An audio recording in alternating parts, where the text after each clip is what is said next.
Hello বন্ধুরা, good morning. সবাই কেমন আছো? আশা করি সবাই ভালো আছো, সুস্থ আছো। তো দেখো, স্নান করে উঠেছি। আজকে একটু দেরি হয়ে গেছে স্নান করতে। স্নান টান করে ঠাকুর ঠাকুর দিয়ে আর পাখি টাকিদের খেতে টেতে দিয়ে আর এখন হচ্ছে রান্না জোগাড় করছি। তো কি রান্না করছি চলো তোমাদেরকে দেখিয়ে দিই কি রান্না করব। এখনও করিনি, তবে বেলায় করব। এখন রেডি করে রেখে দিয়েছি কেটে কুটে, তো বেলায় করব। চলো কি কি জোগাড় করলাম তোমাদেরকে একবার দেখিয়ে দিই। এই দেখো, এটা হচ্ছে কুয়াশ। এটা হচ্ছে কুয়াশ কেটেছি, কুয়াশ বলে না, কুয়াশ কেটে রেখেছি। আর এইটা হচ্ছে পেঁপে ছাড়িয়ে কেটে রেখেছি। এটা হচ্ছে পেঁপে ভাতে দেবো আমি, ছেলে আর আমি খাবো পেঁপে ভাতে। আর এইটা দেখো বাঁধাকপি কেটে রেখেছি, তো বাঁধাকপি হবে আর কুয়াশ হবে, পেঁপে ভাতে দেওয়া হবে। আর এখানে একটু উচ্ছে ছিল, এই যে উচ্ছে আর আলু ভাজা করব।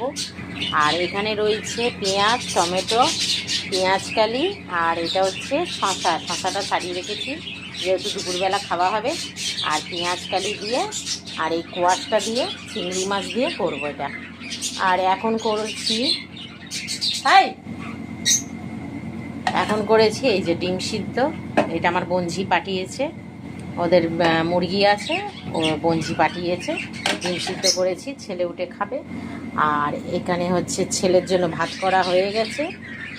এটা ছেলের ভাত করা হয়ে গেছে, ও উঠে খাবে এখন।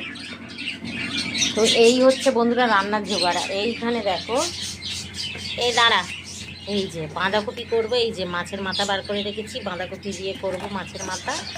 আর এইখানে রয়েছে এই দেখো ট্যাংরা মাছ, ট্যাংরা মাছটা বাইরে বার করে রেখেছি, ট্যাংরা মাছটা ঝাল হবে। আর এইখানটা আছে চিংড়ি মাছের মধ্যে, চিংড়ি মাছটা দিয়ে কুয়াশ দিয়ে আর পেঁয়াজকালি দিয়ে করবো আজকে। তো এই হচ্ছে আজকে রান্নার জোগাড় করে রেখেছি বন্ধুরা আপাতত। এই হচ্ছে রান্নার জোগাড়। তো এখন করব না এগুলো সমস্ত, সব কিছু বেলা করবে। তো চিৎকার করছে, এত চিৎকার করছে না, আমি কথা বললেই একদম এত গল্প কিসে। তো এই হয়েছে আজকে রান্নার জোগাড়, আর কিছু করিনি। চলো ঢাকা দিয়ে দিই, এখন তো করব না এগুলো সমস্ত, ঢাকা দিই, ঢাকা না দিলে হবে না। এইসব ঢাকা ঢুকা দিয়ে রাখলাম, একদম বেলায় হবে।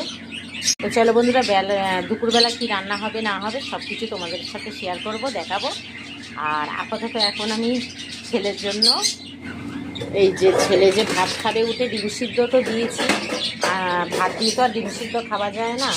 তো আবার চিল্লাচ্ছে, দেখো এই ডিমটা পোচ করে দেবো। তো এখন উঠে খাবে। চলো বন্ধুরা, সবাই ভালো থেকে সুস্থ থেকো, টাটা।